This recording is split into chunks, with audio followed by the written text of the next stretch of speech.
Hello, good morning or good afternoon, good evening, whatever you are. We are here to do one more session of Out of the Box Developer. My name is Hugo and be hosting the session today. And yeah, we were discussing a lot what topic we can bring today for you, the audience. And we discussed a lot about being a specialist or being a polyglot developer. How does it can affect your career, your developer journey? So yeah, to help me discussing this topic, I want to call my friend, my good friend. Hey, Money, how are you? Hey, good to see you, Hugo. Long time no speak. I was going to say good to see you, Bruno, but correction. Good to see you, Hugo.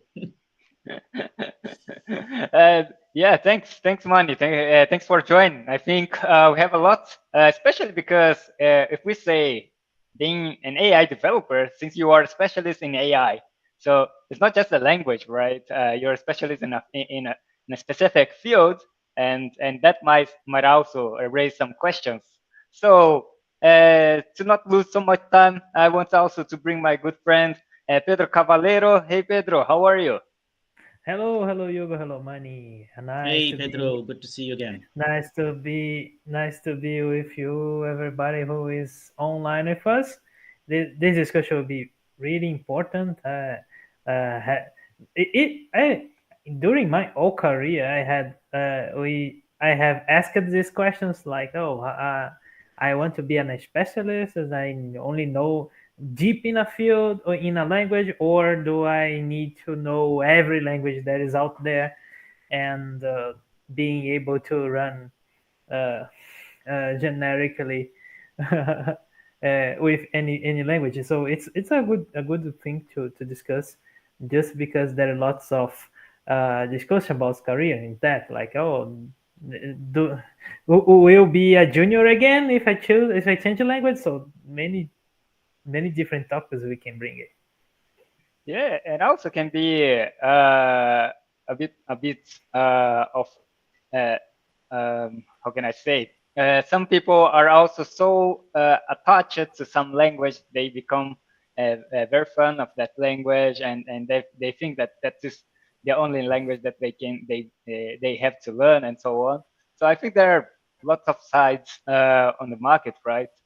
But being specialist, I think we are already being developer itself. We are very specialist, right? Right.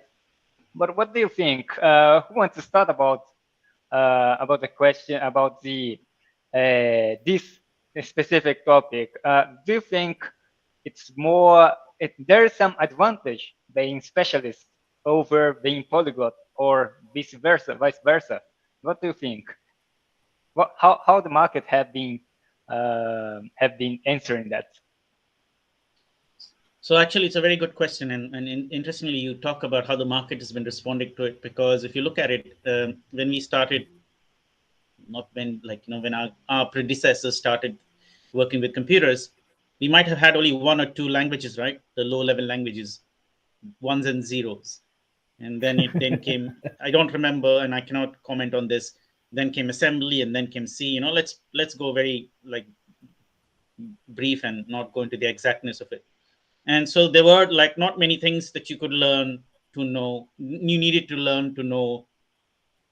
Well, maybe there were a lot of things at that time for that time, but if from this time perspective, there's only one or two or three languages to learn, and of course a lot of other things. But if you see from that time to now, and if you look on, there are these indexes, right? TIOB index and RedMock language index. I don't know if you've been following this.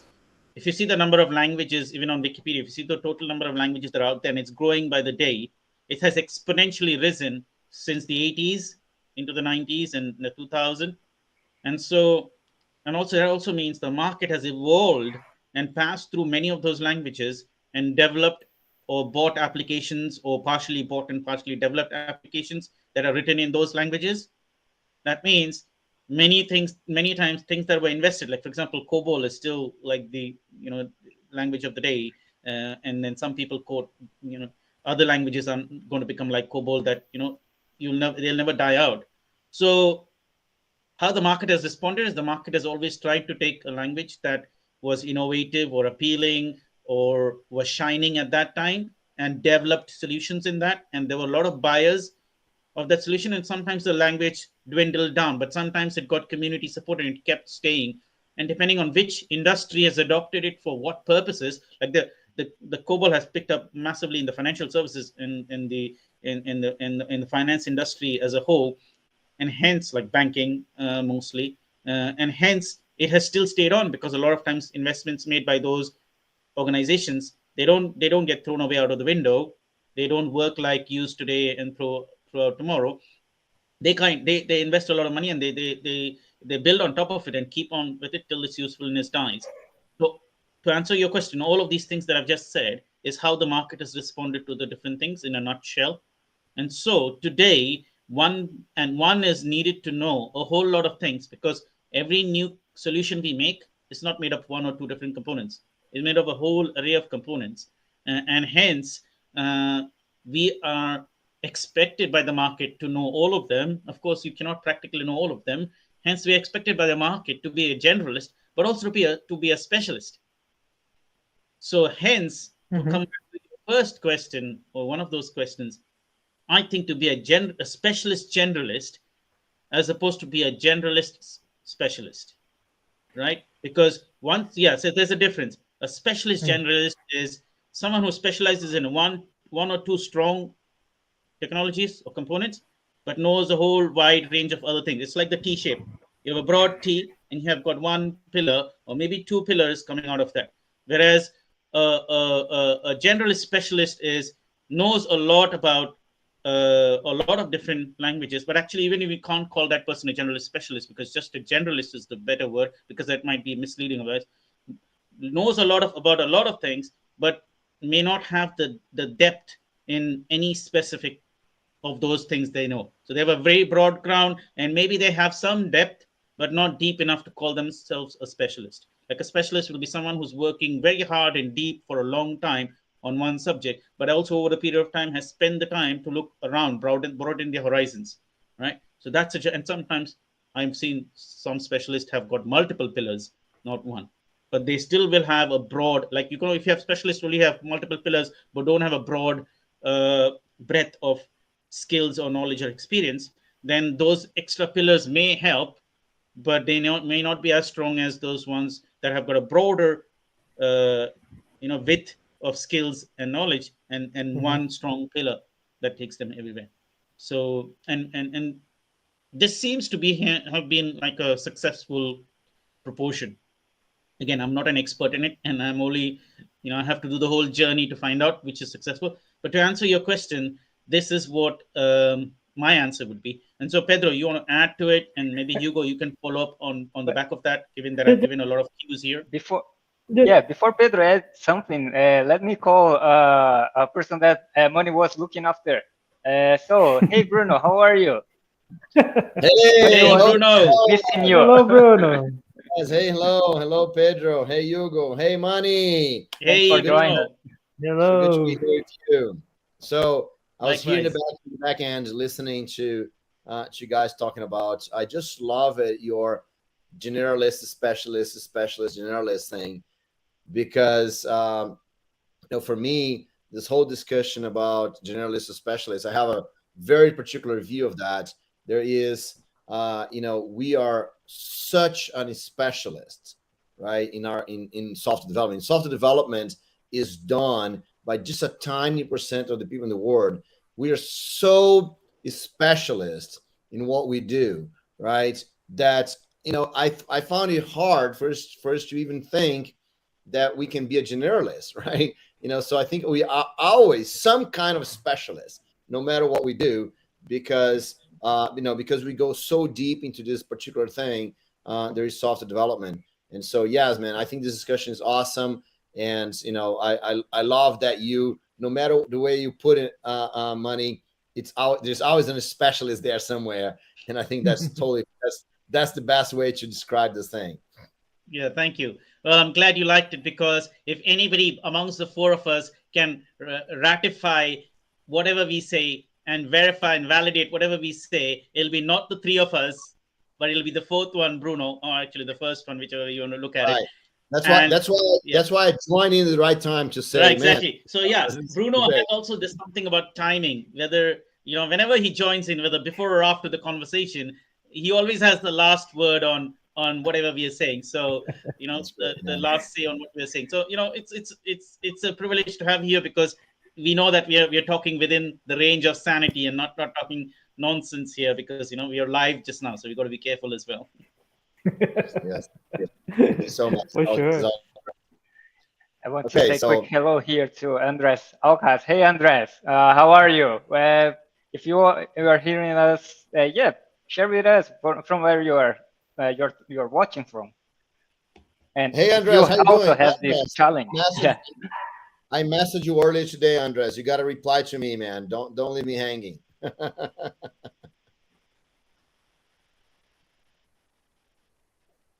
So I just found an article by it's actually from the Indeed website. It's trying to compare generalist versus specialist, which is better. So let me share that, and maybe the viewers can have a look at it and then look at other related articles. And there's pros and cons in both of them. There's no one is better than the other, depending on what kind of problem each person is trying to solve, isn't it?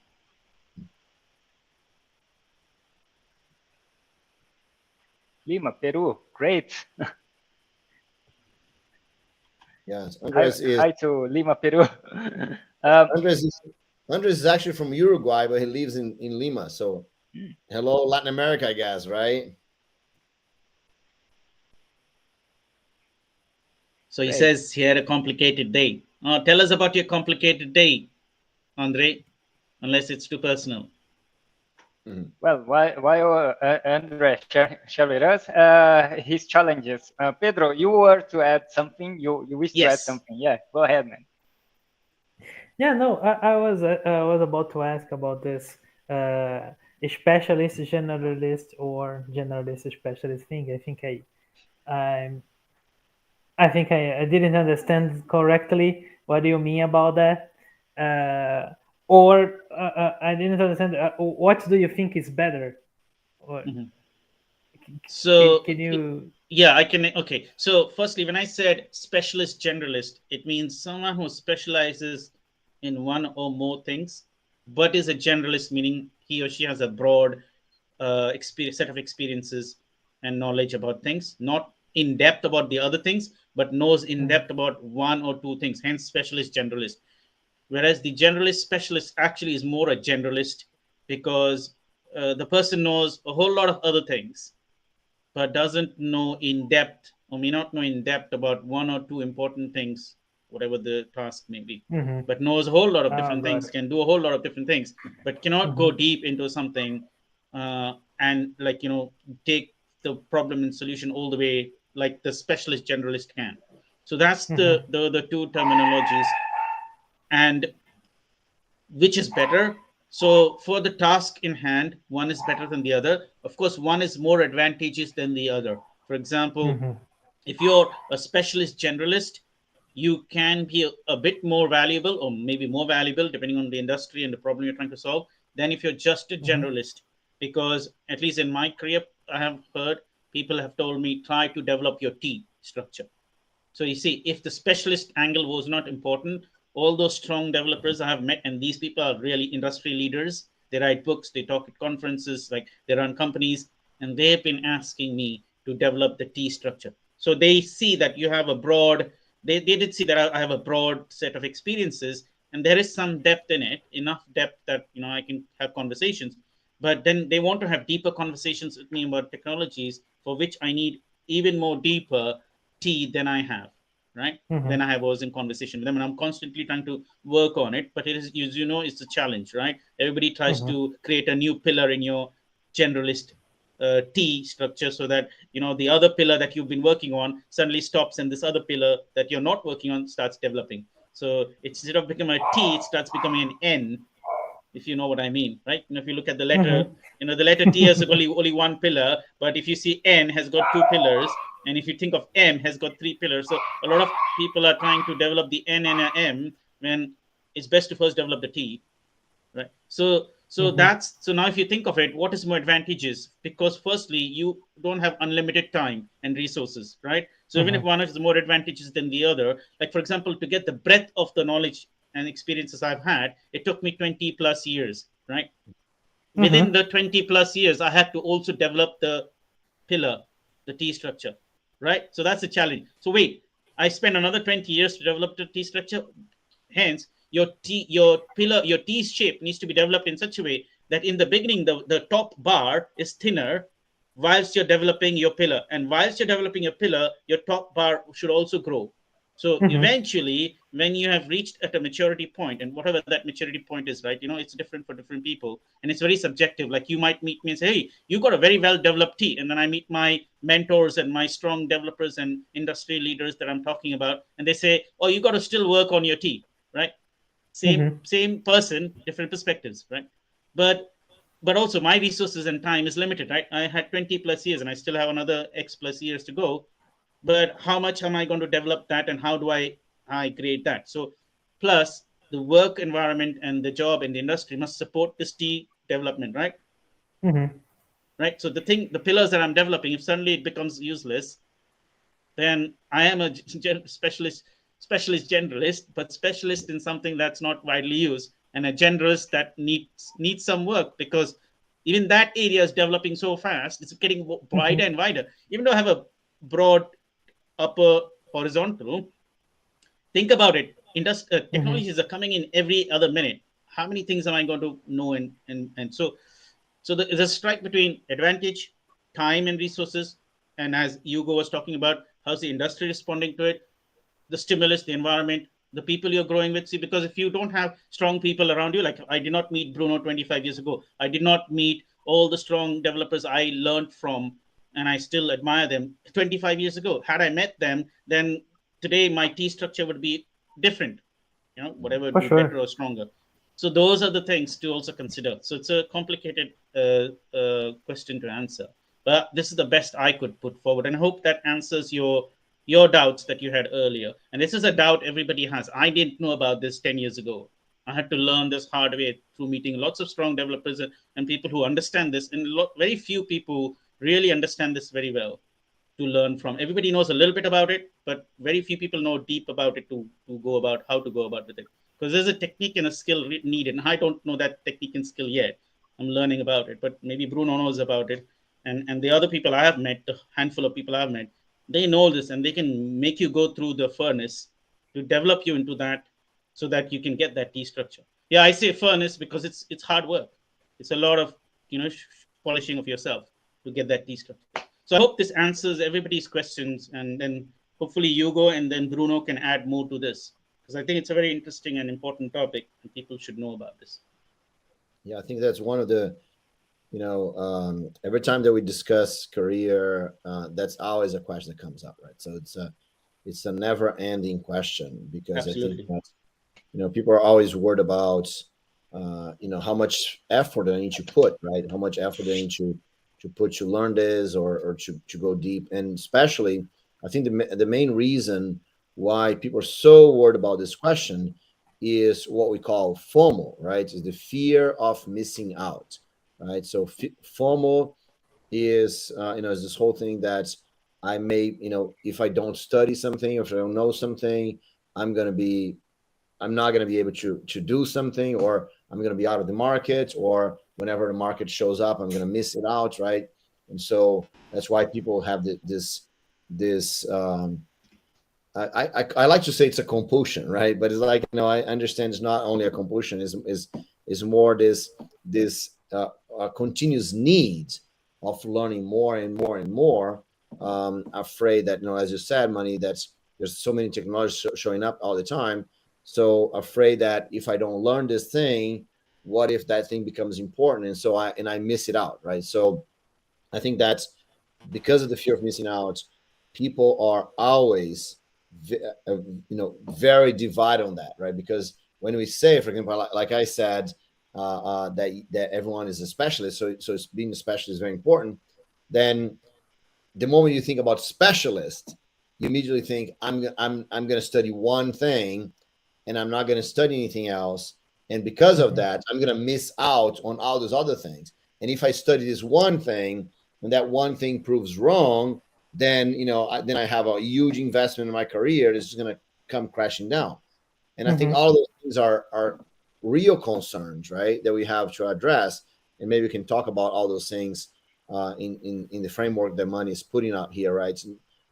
Because really, as long as people are afraid and they don't know what to do, right, they will always feel that they don't study enough, they don't know enough, that they're not following enough everything. Yeah, very good points, Bruno. And I actually want Hugo to share his views and thoughts and doubts about it, if there are any questions. And then after that, I would like to add a couple of things based on what just Bruno said. But Hugo, go ahead, because I think we are waiting to hear what you have in mind after you've heard all of us say all the things we said. Yeah, I was hearing here and try to think a little bit about. I believe that there is moments that those fears or those anxieties appear in different way. When we are just starting our journey of developer, you just got your graduation and it's your first job, and then you want to invest on the right tool because you don't want to lose time and anything that you won't use in a couple of years won't be valuable anymore. So I think for those people, maybe that is too much anxiety for something that, especially when you are joining some in the market. I think there's much more other things that we have to learn, skills to solve the problem itself, independent of the tools that you are using. So I believe that at this point, maybe maybe we can address anxiety to do whatever they need you to do in the best way you can do. So you start to grow you start to grow and be improve your value in the market. But then I think it's more common when people are already have some experience and they are already developing for a while. And yeah, we start developing with some language because we have to deliver something. So I started with Java on the market, and when should I be investing in Java and be specialist on the tool? And I think that one shift that I had during these moments is the kind of problem that I solve. It is to create web applications for our customers to solve some supply chain problems. So if I invest in the kind of problem that I want to be specialized in that, it would be much more reliable to stay up to date. So whatever the tool I have to use, I will learn because I have to solve that problem that I was trying to solve. So that point of view was much more how can I say, I can accept in a much better way than I'll be focused. You're on It was mute, just me. Hugo. I think we lose you. Sorry, Yeah. I think I got muted.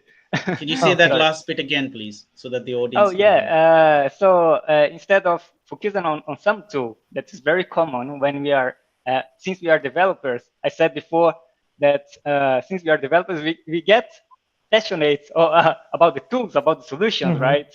And for this question, maybe the focus should be the problem that we want to be specialized of. So I think that will drive much better what we should be learning during our journey. Right. Still difficult. Yeah, go ahead, Pedro. Yeah, I think those are two parallel things, right, that we have to think about. It's one is the tools that we know, the solutions that we know, and the other one is the problem, right? So I mean, we can be very specialized in the problem, and at the same time very specialized in a tool that solved the problem. And those are two different things, right? So I think both of them are important, right? So from what Hugo said there, just this idea that you're specialized in something immediately it's not specializing in one thing, right? Because when you specialize in a problem, there's so many things around the problem, right? That you're specialized on, right? And there's so many tools that you need to know, right, to solve that problem, right? So and I always make this comparison, right? Like, I have lots of wood things here. My ceiling is wood. There's cabinets of wood, and if I call a carpenter, right, to fix my roof, and the guy comes around here and says, "Yeah, Bruno, don't worry, I'm gonna fix your roof because I'm specialized in hammers." I don't want this guy to work with me, right? Because I don't want a hammer specialist fixing my roof because I know he's not going to do a good job, right? Um, I want a specialist in roofs, right, to fix my. And I expect him to know about hammers and saws and and all kinds of tools, right? And funny enough, right? So that's specializing the problem. But funny enough, when you know a lot of the tools, if the guy comes here and say, I'm a specialist in I'm a carpenter, specialist in roof, I see that you have a cabinet here, let me fix that. I don't want the specialist in roof to fix my cabinet, right? Because those are different problems. And although the specialist in roofs know exactly the same tools as the specialist in cabinets, right, he's not going to do the same kind of work. So so it's a mixture. Every time that we talk about specialists, right, it's a mixture of tools and problems, and we have to look at this with a little bit more holistic view instead of just thinking, oh yes, I'm going to be specialist in one thing. It's never one thing. Yeah, I think you said it so well. It's a mix of problems and tools and people and skills, right? Because the combination is what's going to help you reach your end goal. So, I want to take this opportunity to sum, before Pedro says something that he actually wants to say, I want to take this opportunity to sum both what Bruno said before what Pedro was saying and before Hugo was saying something and then what Hugo said. Because when Hugo was focusing on, when I want to do a specialize in something, it actually doesn't mean specialize in something. Actually, it means specializing on other things around it as well. So when he said that, immediately what came to my mind is that earlier when I was talking about the T shape. So you see, you have to broaden your T, but also create some depth in it.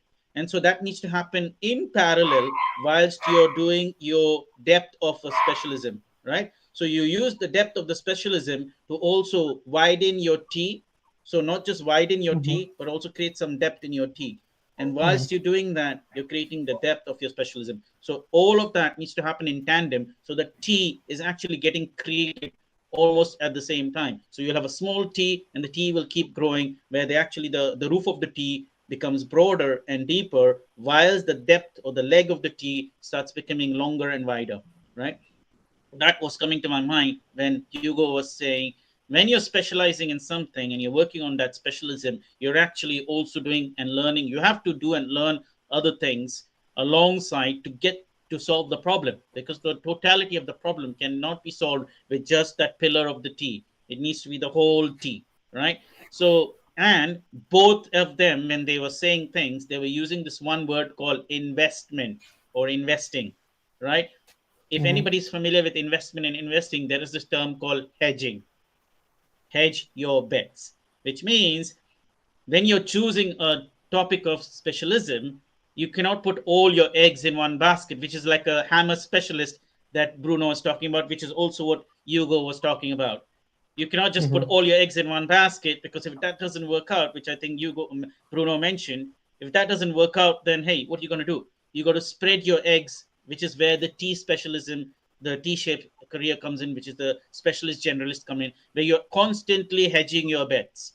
You're constantly saying, what's new in the market? Let me know a little bit more about it that I can apply to what I'm specialist in. How can I link what I'm specialist in to cloud? How can I list what I'm specialist in to DevOps? How can I link what I'm specialist to AI, to data, to machine learning, to data warehousing, or to data storage? And the list goes on, right? Now you have broadened your usability, your usefulness, your applicability, the ability to be applied in different places. It doesn't matter if it's just one language, because if you know the domains that you can apply that language to solve the problems in that domain, there's hundreds of domains out there. They're looking for that one specialist, but you must know how to apply yourself to those domains, right? So that is kind of picking a few bits and bobs of what Hugo said and Bruno said and putting them together. And I hope both of you think that I have given light to the same things you were trying to say, from and connecting with the T-shaped structure I was talking about. So Bruno, you go, I mean, come forward and let me know if that is true, or if you want to add something to it or correct something that I said. I'm happy to take that on board. Oh, sure. Well, let me add something. I think from my side, I would like to add an example. Like it's interesting to understand what we are talking about. Sometimes it starts to become too abstract. So let me try to use my my life as an example. And well, when I started working with Java, just the development part. So we are discussing Java. We are creating system in Java. It was for Air Force at that time. And then I thought, okay, I need to know everything about Java. And then I start learning about the syntax, trying to take all the certifications and etc. etc. etc.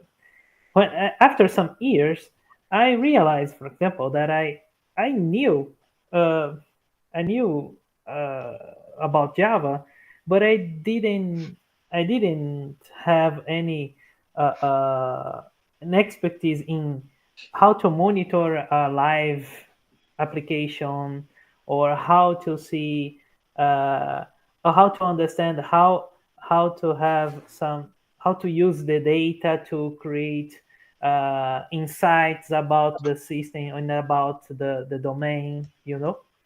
And then we start realizing that only knowing that the language or how to develop things is not enough for that problem, right? And then and then you start to see many different things. I leave my my job and started working another job. And at that moment, I was uh, studying more about the domain. So I started to study about the telecom domain and working on the system.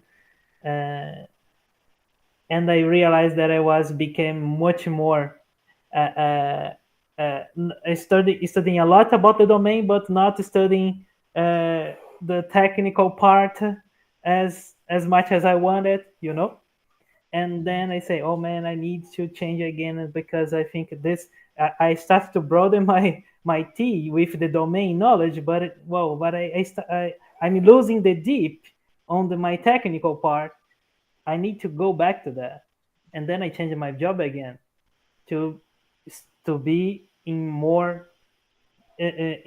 working in a system that I could be not only deepening my knowledge in the development, but the development, the monitoring system, the and data analysis of that domain.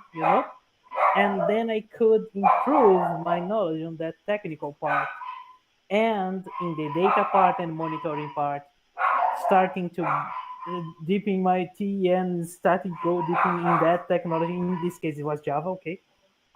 And they say, oh, right, nice. So that's I think using an example that we can mix everything. We can mix our time of studying the domain, a time of studying the language, a time of studying other parts like data or data analysis or system monitoring, or all the other stuff. When we go get all this stuff, we can be more flexible and more available, as many said, right?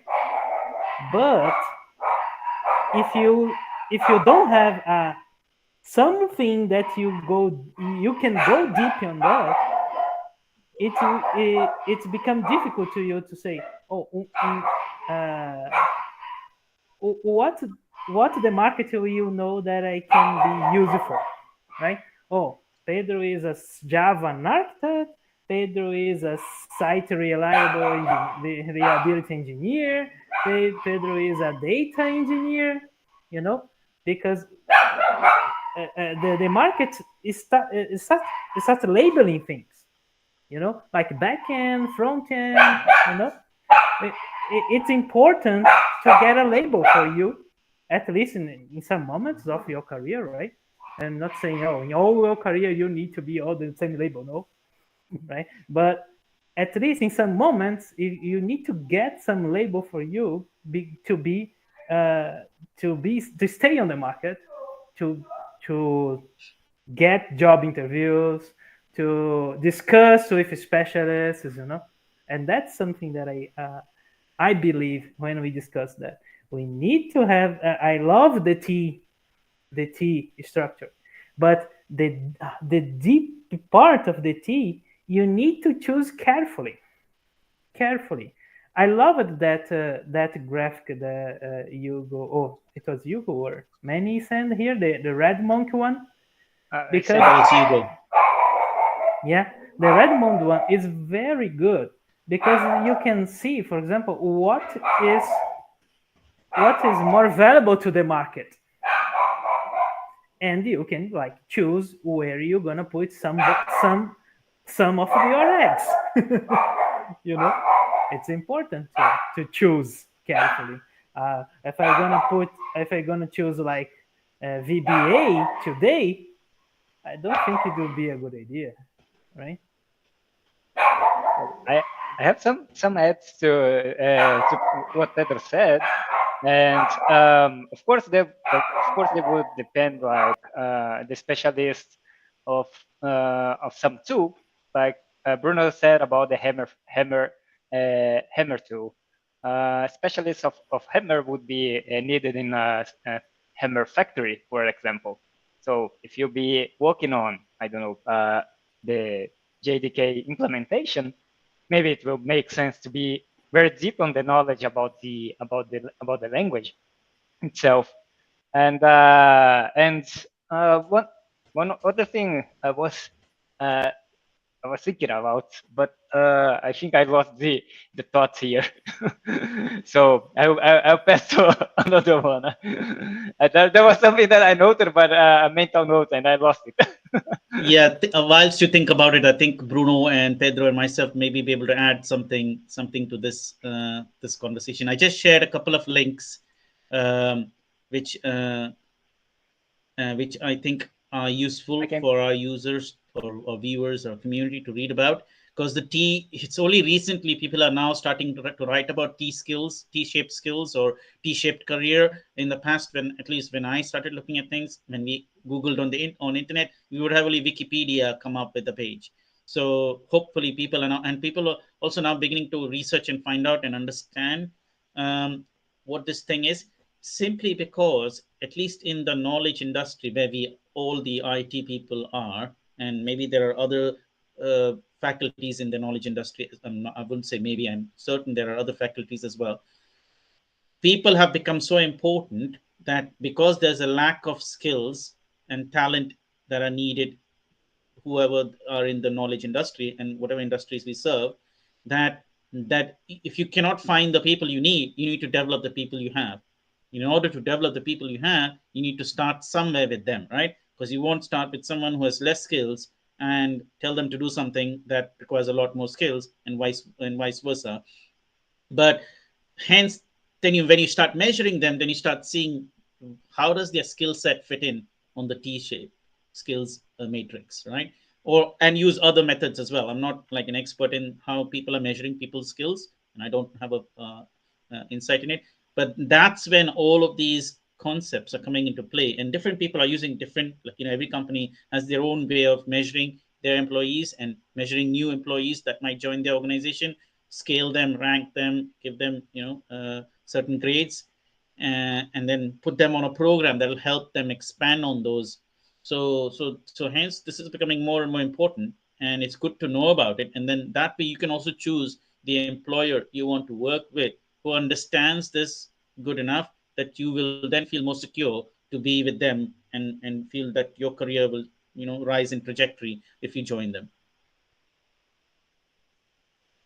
Yeah, that's something I wanted to add. So I hope two of you have something to also say in addition to that, because as Bruno was talking earlier, this is an endless topic. You can go on talk about it for another session as well, not just this one.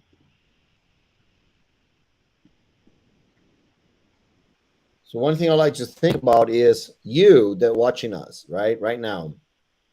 What do you think? What are the things that you'd like to discuss? Right. I saw Andres was talking here earlier, and so Andres says, yeah. So Andres talking about what you're talking there, money. He says it's spy, right? So no, the chew bars and then a bar in the top, the spy, right? Um, and then Aniban says Tim Ferriss also talks about being a specialized generalist. Okay, so yes, that's exactly what money you start this conversation with, right? So the specialized generalist, that's great, right? And he says good conversation about team model. Okay, so you Andres, you Anirban, so what are you struggling with right now, right? So when you try to be a specialist, when you try to apply the team model, when you try to learn more things, what are you, what's your challenge right now? What are you having difficulty with, right? Who, me, says Andres? Yeah, you, Andres, right? So what's your difficulty in terms of being a specialist journalist? Send us your questions, right? So we can discuss everything here. I can add a question here. I hear it lots of times when people that moment when you need to change language or change stacks because because of a work or whatever reasons, and people say, oh, if I change from Java to Python, or if I change from Java to JavaScript, or whatever, do I become junior again? Do I be a beginner again? Every time people ask this question, I think it's good to hear you guys what you think about it. Yeah, I know. Every time you learn a new tool, we become a junior, right? So we forget everything we know before. That's great, so that's why we should not learn any new tools, right? Maybe that's the point, right? So when he comes out, the guy that was a master with hammers, and then he came an automatic hammer out, and so now he doesn't know anything else about any other tool, right? So yeah, I know this whole thing about people that, again, I think that's come from the misconceptions that being a specialist is just knowing one tool, right? And once you know this one tool, then anything else that you need to learn, you become a junior again, because now you're just learning how to use this next one tool. But being a specialist in the tool is not the goal, right? No, once you're a specialist in a problem, you know so much about the problem that whatever new tool you learn, you can apply this new tool to the problem with a high level of effectiveness, right? Of course, you might need some difficulty in using the new tool, and you might need some skills to learn the tool. All of that's true, but that does not make you a junior again, right? So all your skills are still valid. And I even think I have this discussion a lot with lots of people. I even think that people changing careers, right? They're not juniors, right? We had that conversation. Even Hugo's wife, right? You already have a skill. You have done things. You solve problems. You are professional. You have all kinds of skills already, and then you learn a new skill for a new tool. Then maybe learn software development, for example, and you are a salesperson, right? You learn software development, and then you might consider yourself a junior, but you're way far advanced from anyone coming out of the university, right? And so I have a mentee, Igor, right, that he changed his career, and so he thought he was a junior, and so and then he got a trainee job as a software developer, and he finds extremely boring, right? Why? Because what they they treat him as a training, right? And learning how to be responsible, learning how to solve problems. I know I have my daughters, right? When they just coming out of university. I mean, just a couple of years ago, they were studying at university and all that. They have one kind of mentality, right? Now that they are working and they are in the market, just a year later, they change it completely. And it doesn't matter what they're working on; they're never going to go back to that view of I'm just out of the university, I'm just learning. I don't know even how to how to answer phone or do a meeting, right? So, yeah, I think that's comparing people that are already in the market that are working with juniors. I think it's very ludicrous. So I want to add something to that. That's terminology, junior, senior, medior. I think it's a little bit inappropriate to use Mhm. because we all are at different levels, at our different faculties that we have and know. That goes for the skills, that goes for the knowledge, that goes for the experience, right? So I would rather say that we are a mixed bag. Like someone who's a specialist in something might be less experienced in many other things, right? So uh, I don't know. I think the title junior and senior kind of can introduce inferiority and superiority complex between people. It's best to accept that we are all at different levels. We need to learn different things that are necessary to solve a problem. And at different times, we need to accept the fact that we know less of this. So we need to elevate that level of that. We know more of this. So we need to help pass that on to other people who have less of it, right? And vice versa. I think that would be, but the industry has certainly, only for the sake of labeling and categorizing and managing people, have come up with this junior, mid-year, senior titles. I don't know what you guys think about it, but I think this is one of the things I constantly tell people, that we are all at different levels. I'm a junior at something that somebody else might be a senior at, and vice versa. And we've got to just learn from each other and raise up our levels and level up with everybody else. And then nobody's a junior or nobody's a senior. Everybody's at the same playing field. We just have different focuses and different things that we have more or less experience in, and we have worked more or less on certain things, and others have worked less on something or more on something, and in different combinations. Yeah. Yeah, that makes a lot of sense, man. Because even if you get, um, if you get like top Java developers, like top Java champions, right? I mean, there's if you get one Java champion and you say, yes, this guy here is the same as another Java champion, right? That's not even true. I mean, that's not true at all, right? If you get the four of us here, we have different skills and different things, and that's why we complement each other Yeah, in many ways, right?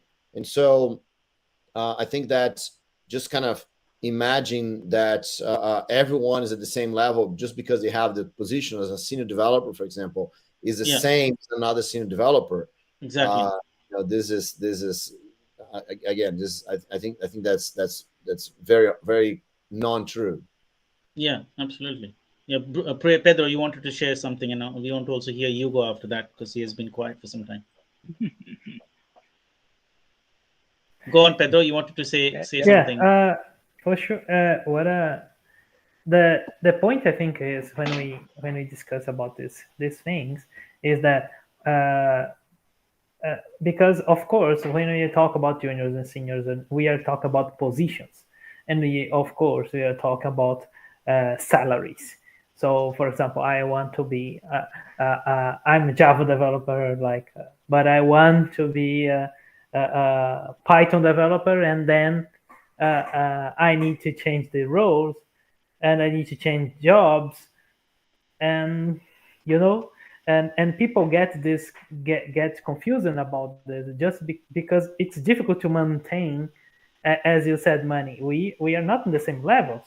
We are like uh, we have much more knowledge about Java, but we don't have the same knowledge in Python, and we need to get some the level of knowledge here if you want to get that role you are looking for, you know.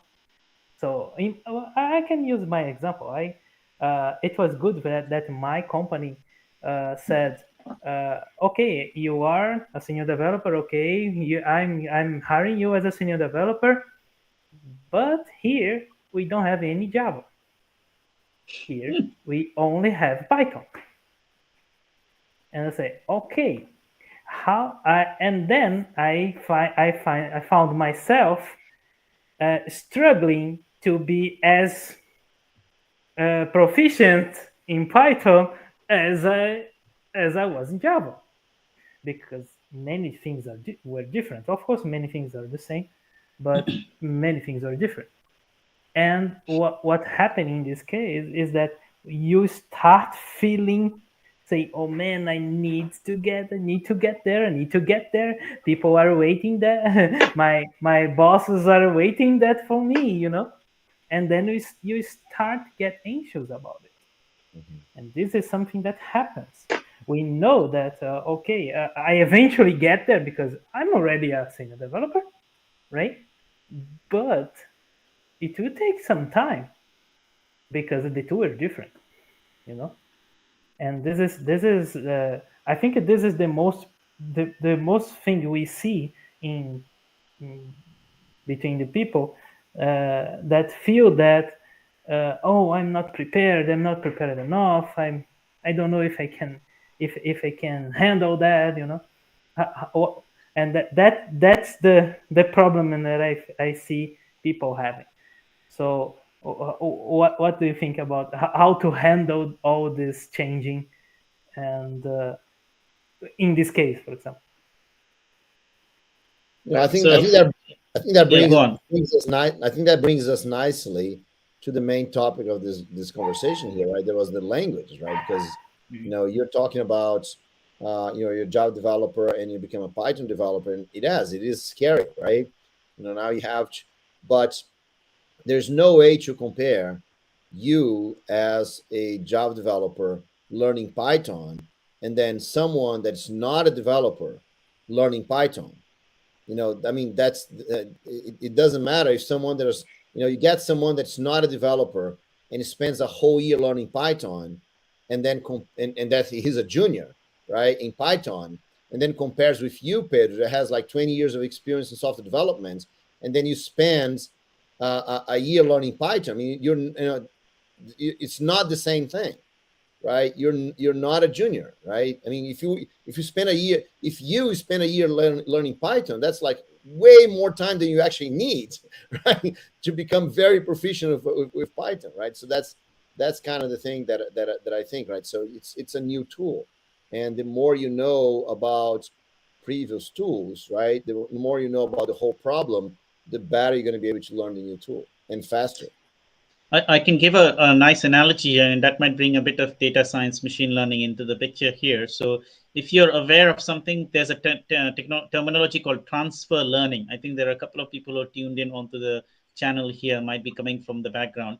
There's a terminology called transfer learning, and transfer learning is applicable and can be done when you have an existing model and you want to train that model further with new data on it. And so that new model will become more specialized and specific to your data that you've trained.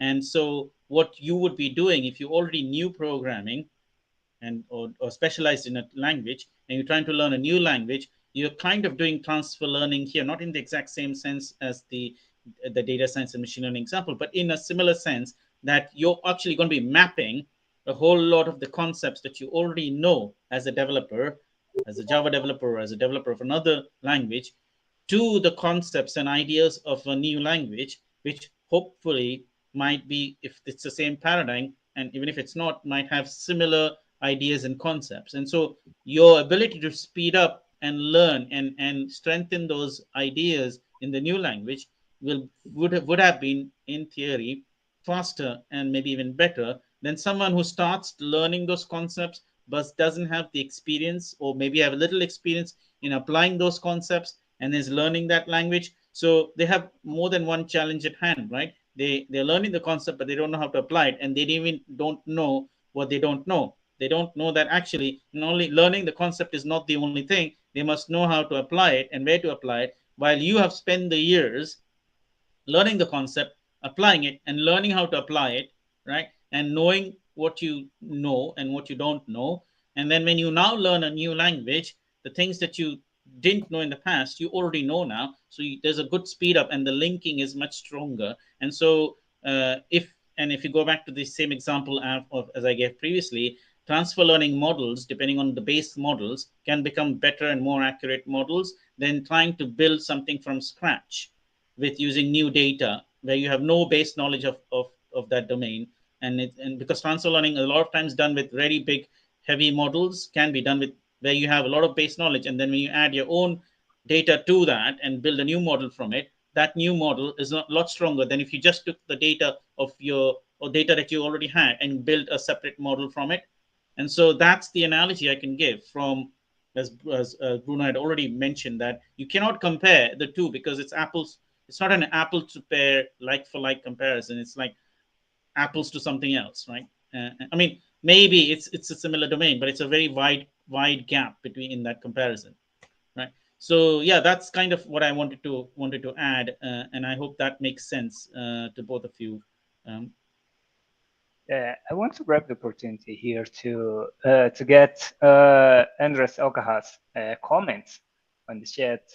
So he said that I just don't know what to learn. I learn based on what I need or what I like at any point. Not a good strategy, but it's less prone to regret.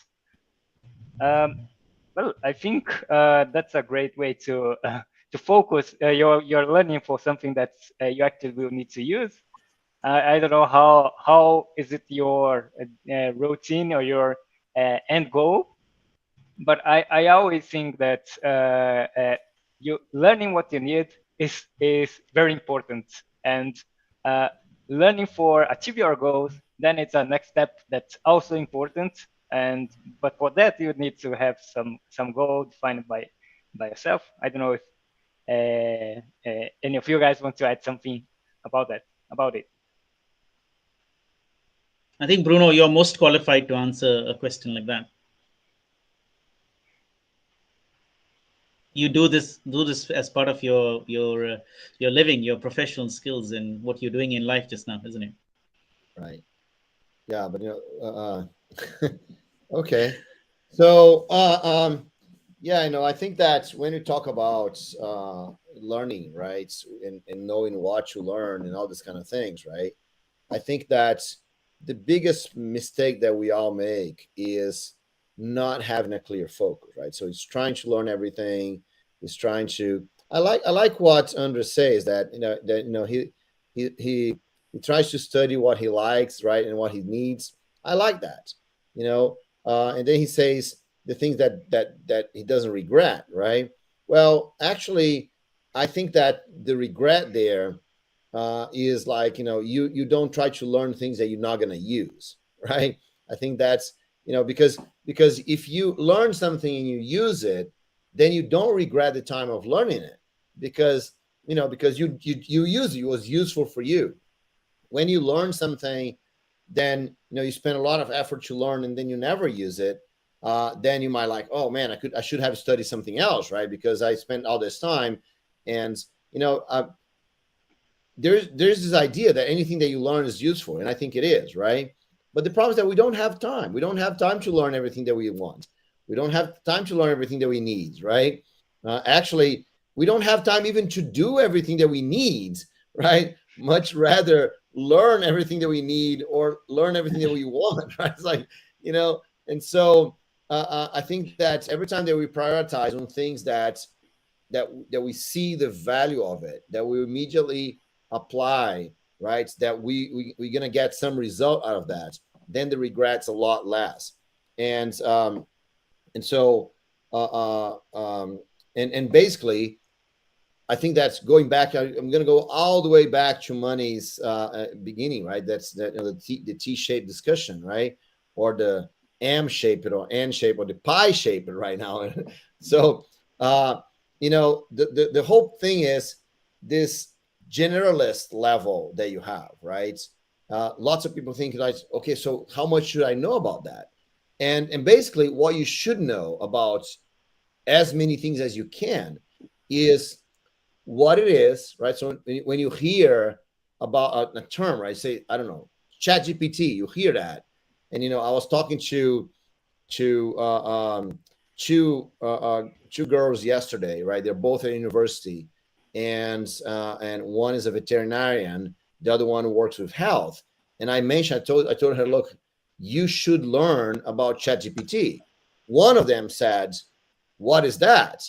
The other one said, oh, I've heard of it, right? So that's a difference right there, right? The person that heard of it and she knows what it is, she knows what's for, she has a huge advantage, because when she sees a situation where she can apply, she can learn and then do it, right? Now, the person never heard about it, she has no idea, right? She doesn't even know what it is, so she can't. When there is a situation where she could use that, she cannot use it because she doesn't even know that it exists, right? And so I think that this level that we call the generalist level, you have to be at this level of knowing about things, right?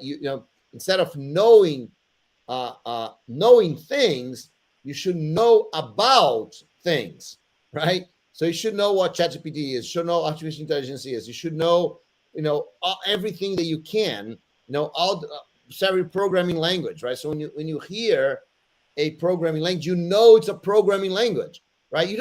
I have no idea how you use it. I've never seen any code of it, but I know it's a programming language. I know it's used for this kind of things. And then if you see a situation, oh, there's this kind of thing, someone told me that the so-and-so language could be used for this, then now I can learn and apply immediately because it's going to be helpful for me.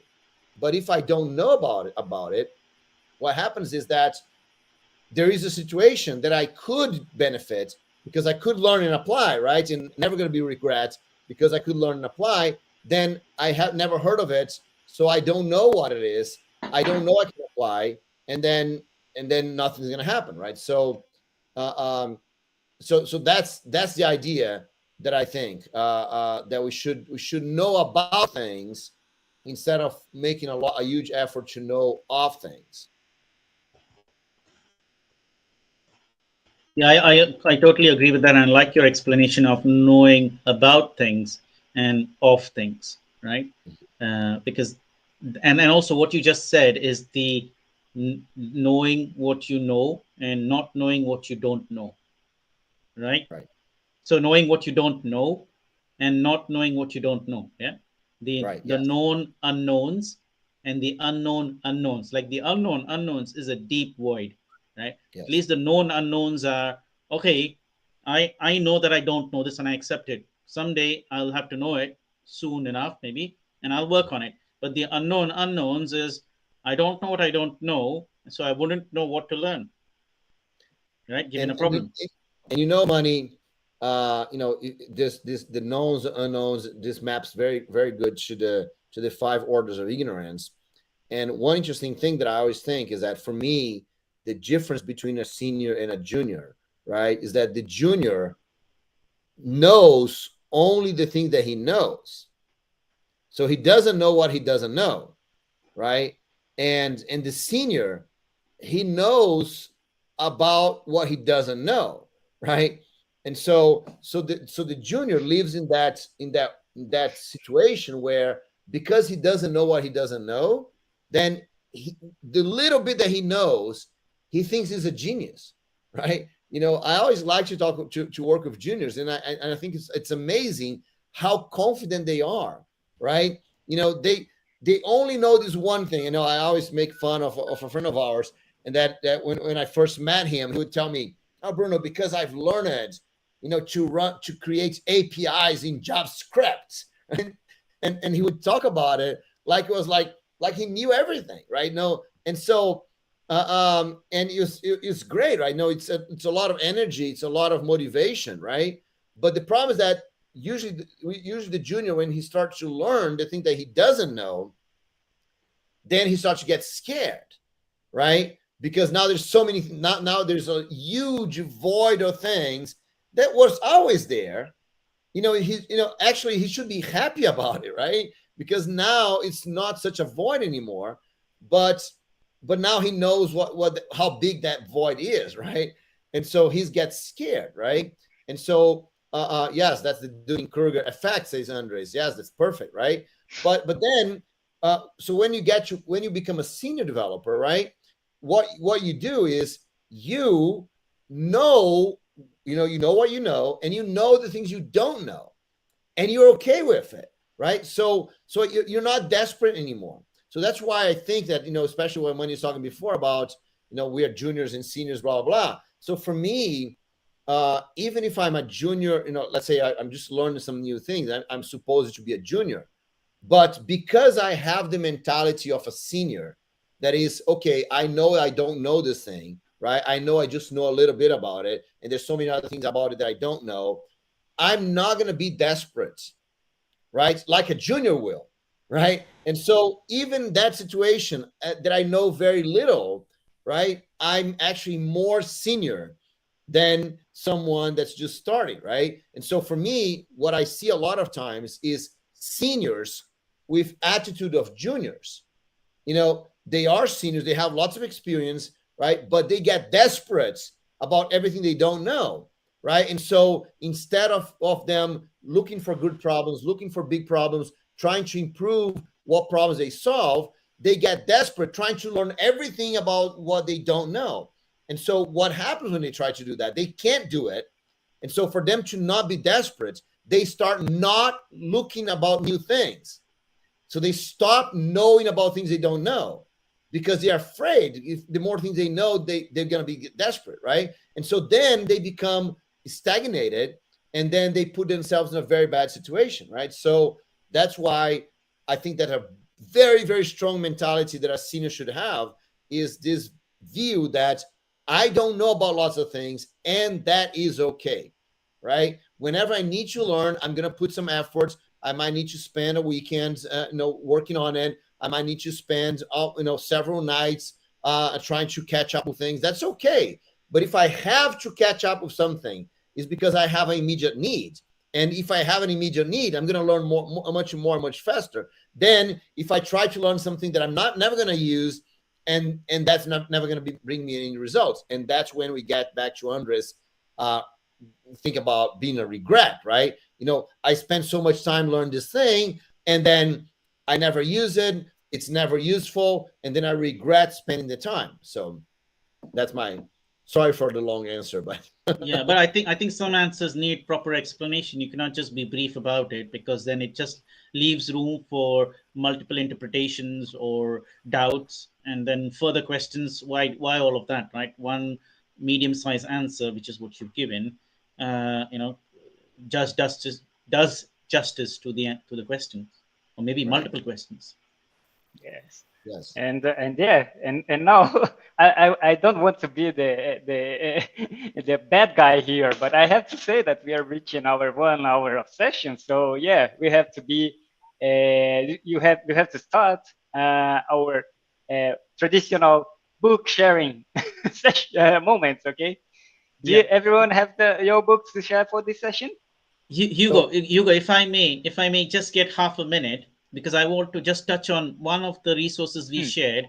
And remember, we had this question about how do we become generalist specialist, and what language should we learn, and is it okay to learn one language, and should we learn multiple languages? Now, there is this engineering manager who I really deeply respect, Fred George, who started this movement called Developer Anarchy. And I have mentioned this several times in our sessions, Bruno, if you remember, since last year and the year before that as well, whenever I've talked about, is what he did is, as an engineering manager, is he would put together teams that had different skill sets in all kinds of ways, and he would build applications using one language, I don't know how many sprints. And then when he finished building that application, they would throw away that application, and then they would start a new sprint and rewrite that application in another language with another group of people, and some of them might have worked in the previous project, and he kept doing this several sprints at a time. And of course, he rotated the people in the team, so they were all cross skilled across different teams, and they kept moving between in and out of the teams with the same company. And in the process, he actually did a lot of different things. People would think, oh, he's wasting code, right? And he's wasting time. No, he actually developed the people in both the technology and the domain, because they were building almost similar applications every time. and they mastered the act of the domain and the technology, and knowing which technologies or which groups of technologies to use to solve which parts of the problem in the domain. And that's what he did. So long story short is, if you read the article on Fred George that we shared and Developer Anarchy posted on InfoQ, you will see, I mean, I only put a very concise view on it, but it hopefully answers some of your challenging questions, and how Fred George, as an engineering manager, facilitated this, and how you could do it. And then later on, when we share some things, we will also find out from that. So over to you, Hugo. Sorry for taking that extra time, but I wanted to just cover this up because it's an important point within our discussion, and so that people don't forget about it. So yeah, over to you, and let's start with a book sharing session. I have my books ready. Whoever wants to start first, and you go around. You go. Right ahead. Yes. I've got my book too for a long time. I have been thinking about talking about this book, but every time there's a new one to talk about, I think today is the right day to talk about this book, right? So that's a good one. Okay, but do you want to start, Bruno? I just want Yeah, to why say don't hello you start? to Max, that he joined us. Max. And yeah, hey Max. Hey Max, keeps good to jumping, see you. keep jumping, keep the excitement. Nice, Great. that's good. Okay. All right, so let me start. This is one of those oldie but goodies. It's called the 201 Principles of Software Development, right? And I want to talk about this book here as a container of books, right? You know, this is not the only one. There's all kinds of books that you have, you know, either several principles or many articles that people wrote, right? So I participated in one book, like the open sources. There's like each chapter was written by different people. There's all the journey books that's written in Portuguese, that each chapter is written by different people, different person. And so this one here is not written by different persons, I think, at least. It's all the same author here. But one thing that he talks about is, you know, as the title says, right, 201 Principles of the Development. And each chapter is like this, right? It's like, you know, it's just one paragraph, right? 2 paragraphs. It's very short. And so this is a great, books like this are awesome for exactly the thing that we're talking about here, right? You know, you can read this thing, and, you know, you can read a couple of those principles every day, and you can, you know, so then you know about the things that you don't know. And so this is totally awesome. And I do recommend that you guys, you know, get books like this or other books that are short, and you know, it's not a lot of details about things, but at least they cover a wide ground where you can have an idea of what those things are, and then whenever you need them, right, then you know what they are, you know what they are used for, you know the problem. Because here's what you need to know about anything that you want to know, is you have to know the name, of course, right, what it is, right, what's used for, and you know, what problems it, I mean, what's used for, what problems it solves, right, and maybe you know, what it compares to, right. So, you know, so you get you know, oh, I heard about Scala, right? So what is a Scala, right? Well, Scala is a programming language. Okay, so a programming language compares to other programming language, right? So no, it's a little bit equivalent to Java, right? What's the difference? It has functional programming. Okay, so now I know what Scala is, right? I don't know. I don't know how to write Scala. I don't know, you know, even how to read Scala, but I know at least what it is, what's used it for. And then the moment I see an opportunity, you know, Andres did say here, you don't regret what you like, right? But it's very improbable that you're gonna like something that you don't use, right? So basically, you know, if you get something and you learn a little bit of Scala and you immediately apply it and you immediately use it, then your chance of you liking it, it's much larger than if you just learn it and then never use it, right? So I don't think about regrets is the right word in this situation here. It's more about, you know, making it useful for you. So again, 201 Principles of the Development, just one of many books that are short and gives you lots of ideas for you to think about. So that's my suggestion. Great. Well, I'll push here, and from my side, I will recommend this Designing Data Intensive Applications book.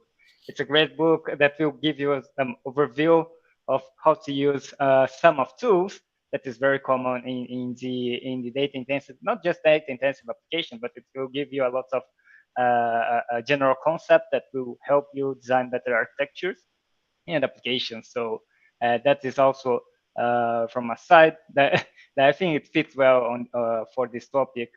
If you don't want to go through a specific solution itself. Cool. So following that, I will share my recommendation here. It's called 7 Languages in 7 Weeks. And that kind of fits quite well with our title, isn't it? And in fact, the purpose of this book, and in fact, I knew about this book and heard about it when I was interacting a lot with the software craftsmanship community way back almost 10 years ago, I would say. And the idea of the book is also to flex your muscle memory. That's the word that was used, to not just stick and isolate it to one language or one specialism, but to stretch it to different languages of different paradigms. So if you see, the book has got a mixture of different paradigms. So you have a functional language that you do one week, you've got a dynamically typed language you do another week, you've got a statically typed language, then you've got also languages that people have not probably heard of that you also do. And every of those languages has their pros and cons and their specialisms and usefulness. And the book actually takes you through this exercise to stretch your thinking about those same concepts or different concepts, and stretch your muscle memory and your skills and your abilities to adapt and switch from one paradigm and one thinking and one specialism to another one. And so it doesn't expect you to be a specialist in all 7, but it helps you become more nimble. So with that, I would like to share this, and I would suggest everyone takes advantage of it, because I think it's a great way to exercise your thinking and your coding skills. That's totally awesome. Money. There is one. I should go after. There's a book that we use it, but when I was in university, we had this one course where we are supposed to implement, not to learn the language, right, to implement a interpreter for different types of language, right? So for structured language, for artificial, for structured language, for a OO language, for functional language, all several. So, and there was a book that we were following on this course, right? And so the whole idea is that we had to implement the interpreter, and so we would understand the difference between the language. And I think this comparison, right, that you mentioned that this book that does, is that you have the same concept or the same exercise and you do in different languages. That's so helpful, because then you see what the difference are. You go deep in your understanding, and that is great for the thing that we talk a lot. That knowing a new programming language makes you a better developer in your preferred language, right? So I just love that suggestion, Manny. Yeah, there's one more I want to add to this. Is like when I was reskilling myself and enhancing my skills in the software development space itself, to become a better developer. And I was actually, and I'm fond of doing this, is trying to solve a problem using multiple compositions of tools. Like, for example, I would solve the same problem using JUnit and Mockito, for example. And then I would resolve it again using TestNG and something else. And then I would solve it again using approval tests and another library and something else. And I just kept doing the combination permutations just to stretch my abilities to express and show it's solving and testing the same domain. The implementation code sometimes wouldn't change much. Sometimes the test code wouldn't change much. And sometimes both would change, not too drastically, but the end results wouldn't change in any of the examples, in any of the cases. That was the target, to have the same end results, but a whole different set of implementations or test code, or a combination of implementation test code that would change. And by doing this, you're learning to solve. And so when I was freelancing almost 5 years ago, my client would love it because they are a startup and they want to try something out in multiple different ways. And I actually got commended by the CTO saying that we love what you're doing because we want to try this out in multiple languages, because we are still not sure what is going to be the right solution or combination of languages or technologies for the solution we are working on. And so I would produce something in Python, something in JavaScript, something in Java, and then we would mix and match, and then one of them got buy-in, and we moved on into that direction. So that's also another way to get this out of this conundrum of specialist generalist, because now you're mixing and matching your skills and skill sets. So I want to leave to that and hand over to Pedro, because he has got also an interesting book to share with us, which also is a little bit of a mix of things there, right, Pedro? If I understand right, the title of your book might be giving out that idea. Yeah, I can say that I love when I learn new language that we can see the difference between the language. Like when I first started learning Scala, I think it was more than 10 years ago. Scala was something that makes me see my language, or Java in my case, see Java completely different, because Scala is a fantastic language that is this scalable way to create things, but it is still a static language. So you are even this Scala is a fantastic language. You are still in the same category as Java, for example. And then we go, for example, to a dynamic language like Python that I did recently, or JavaScript or whatever. You can implement differently, completely different things. The way you do, because of you don't have the static typing thing. So when you get different categories of language, you can see different ways to solve the problem. So that's why I'm sharing my 2 cents of here, my Python for Java developer, that I put some a handbook to say, oh, you are a Java developer, so you need to get in touch, to get ready with Python fast. So that was my 2 cents for that. So you can get Python in a fast way. So of course, if you want to go deeper, you need to go and read all the details of the language. But if you need to be productive, fast, that's my 2 cents for that. That's Great. awesome. Yeah, so that's it for today. Thanks a lot, everyone here, especially for the audience that was watching us. I hope you enjoyed the discussion, and see you on the next session. So, bye-bye, everyone. Thank you so much. Thanks Thank everyone you. for being here.